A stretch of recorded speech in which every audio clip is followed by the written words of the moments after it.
Hello again. In this video I'm going to take you through the steps of installing your own roof flashings. These apron flashings are probably the most used type of flashing in roofing and can be utilised in, amongst other places, tiled roofs, slate roofs, flat roofs, conservatories and lean-tos and a whole host of other situations. I will also be showing you how to rake out the mortar from brickwork if you're doing a brand new install of LED flashings, or how to remove old LED flashing and fit brand new flashings as a full replacement. Firstly, if you're fitting flashing where there aren't any currently, you will need to remove the mortar on a brickwork course, ideally at a height of 150mm or 6 inches above the roof. Although in areas that are not exposed to high volume of direct weather, this can be reduced to 75mm or 3 inches. If you're chasing out a mortar course, you will need a small angle grinder fitted with a diamond-tipped mortar raking disc. Here I have removed the safety guard and dust extraction so you can see the process clearly. This is for the benefit of the video. Do not do this yourself, and always wear eye protection and a dust mask. Now it's just a matter of removing all the required mortar from the entire run of your flashings. Now, I know some people recommend raking out the mortar to a depth of 25mm or more, but in my experience this can weaken the strength of the bricks, especially above lintels or around windows. Personally, I aim for a depth of around 15 to 20mm, and I've had no problems with this.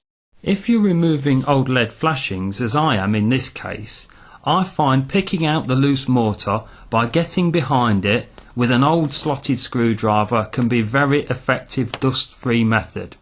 This will also allow you to lever out any stubborn lead chocks that may be stuck inside the chase. Once your chase is cleared of mortar and chocks, thoroughly dust the chase to remove any last bits of debris or dust. Now it's time to measure the size of your LED flashings, which in this case will be 3 measurements. 1. The chase depth, 2. The drop of the wall flashing, and 3. The overlap onto the roof below. If you're creating a simple overflashing onto a flat roof upstand like this one, no overlap onto the roof is necessary, so you don't have to bother with the 3rd overlap measurement. In this example there are 3 measurements to think of. Chase depth and wall drop are easy to measure. Previously the overlap onto the tile was too short at 75mm. The recommended overlap is 150mm or 6 inches onto a roof. But here I will be installing an overlap of about 125mm or 5 inches. This is simply because aesthetically it will look nicer on these small plain tiles, and combined with the steep roof and sheltered location, there's no chance of rain driving underneath the flashings to cause a leak later on. Next on the floor, I'll simply cut a section of milled lead around 1.2 meters or 4 feet in length.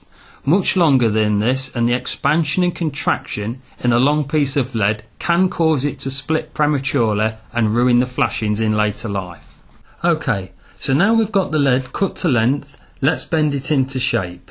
Now if you've got lead dressing tools you can use them, but I'm going to show you how to do it without any specialist tools at all. After tapping the lead nice and flat with a piece of timber, we can set the depth of the lead into the chase. Simply position the lead over a sharp angle of some sort. Here I'm using a straight piece of roofing batten, and the lead is protruding over the edge by the amount of chase depth that I require. It's then just a matter of working up and down with a standard claw hammer. Another technique is to trap the lead between 2 straight roofing battens and use a small offcut of batten as a makeshift lead dresser. When you're happy with the result, fold the lead by hand at the desired drop and overlap point. Again, nothing more technical than a roofing batten is needed.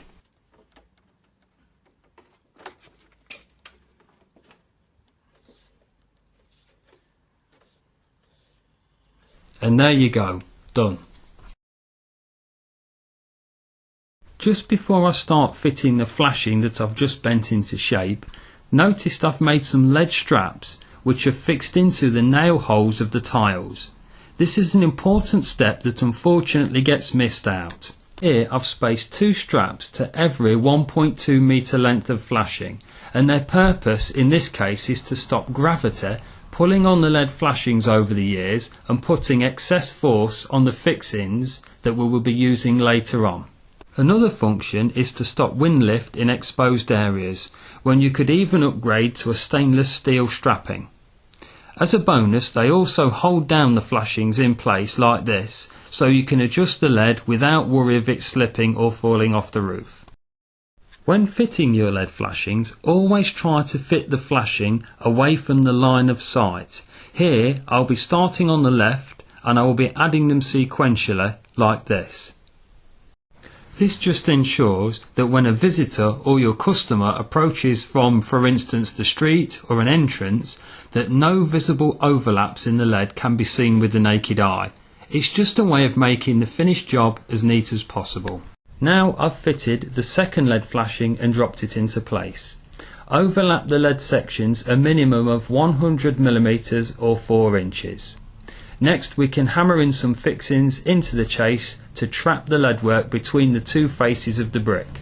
The traditional way is to use lead chocks made from rolled up scrap lead. Cut yourself a strip of lead like this, roll it up so it's slightly bigger than the gap you will be hammering it into, and strike one edge of it to create a slight wedge shape like this. It doesn't matter if you hammer them in end on or widthways, as long as you get the size right, the job will be the same. And this is how to drive them in.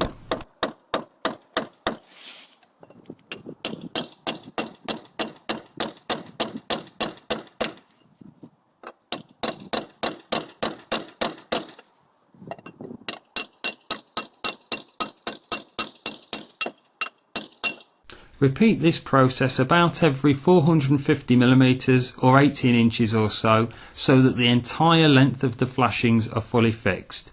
And if you're on a very long run of lead flashings, try securing them with Hall clips or lead flashing clips instead. These are machine made and obviously a lot quicker to fix and can save considerable time on a very long run. Next, beat your new lead flashing flat to the wall and tiles. This can be done by hammering the leadwork gently with a small offcut of roofing batten or timber if you don't have any lead dressing tools. It's basically just a matter of not leaving hammerhead impacts in the face of your nice new leadwork. Now fold over, cut and tap down the lead straps that you fixed earlier. On any joins in the lead that do not coincide with the strap, you can mark and cut the lead like this. This helps to stop wind lift. Alternatively, you can combine a lead strap and the overlap and kill 2 birds with 1 stone. If your roof has edges like this one, the leadwork must protrude further than the end of the roof.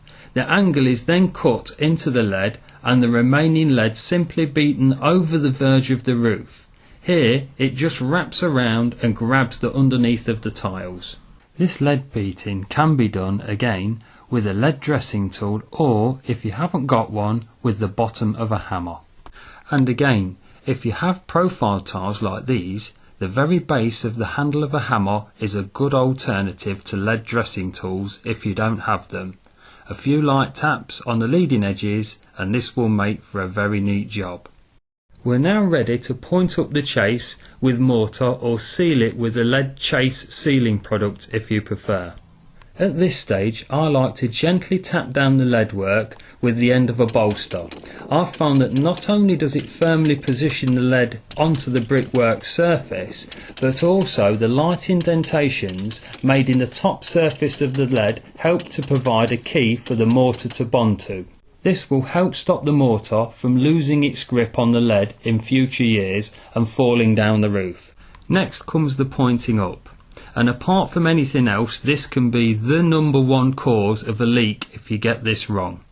Make sure that you get the mortar all the way back inside the chase. Too often the pointing isn't pushed in all the way back, resulting in a loose and leaking mortar. Here you can see I try to do this as a 2-stage process. My first run gets the mortar all the way back in and the second fills and finishes the joint. When you've finished, simply wipe off anything that you've got on the face of the lead with a rag or the back of a glove. Finally, finish the flashings by carefully rubbing patination oil into the lead to stop the white streaking or carbonisation that can ruin the look of the flashings. Well, that's the basics of how to install your own lead flashings. Look out for my other guides to follow shortly on step flashing to roof tiles and step flashing for slates. I hope this video has helped in some way. Thanks for watching.